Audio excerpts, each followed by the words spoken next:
never liked clowns. Their painted-on smiles and exaggerated expressions never failed to make me feel uneasy. But when I encountered the killer clown, my fear turned into a pure terror. It was a typical summer evening, the sun setting in the distance as I made my way home from work.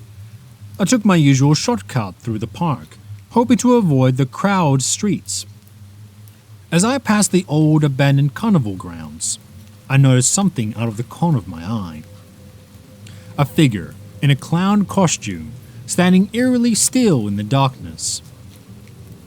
Instinctively, I quickened my pace, my heart beating faster with each step. But as I glanced back, the clown was gone. I brushed it off as my imagination playing tricks on me and continued on my way. But from that day on, I would see the clown everywhere. In the grocery store, at the gas station, even outside of my office window.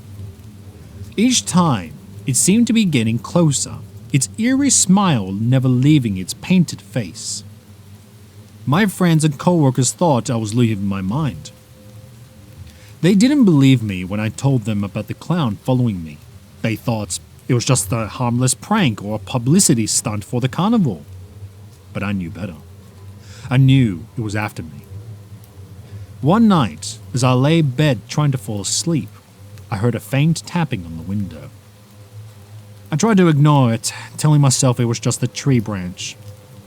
But the tapping grew louder and more persistent. With trembling hands, I pulled back the curtains to reveal the grinning face of the killer clown staring at me. I screamed and backed away, my heart pounding in my chest. But when I looked back, the clown was gone. I told myself it was just a nightmare, that I had fallen asleep and it was all just a figment of my imagination. But I couldn't shake off the feeling of unease that lingered. The next day, I decided to take a different route to work, hoping to avoid any more sightings of the clown. But as I turned a side street, I saw a group of children gathered around and a balloon animal on the ground.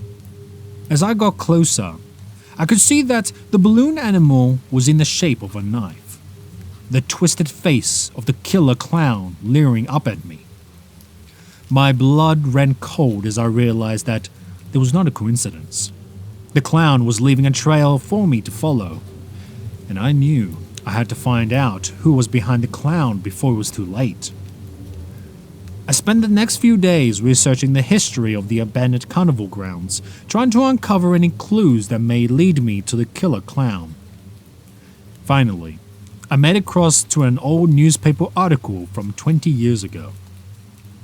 It detailed the tragic story of Sparky the clown, a beloved performer at the carnival, who had gone missing one summer and was never found. As I read more, the pieces started to fall into place. The killer clown was Sparky, seeking revenge for his supposed abandonment all those years ago. And he was after me, for some twisted reason. I thought I was going to police, but I knew they would never believe me. This was my problem to deal with, and I had to find a way to end it.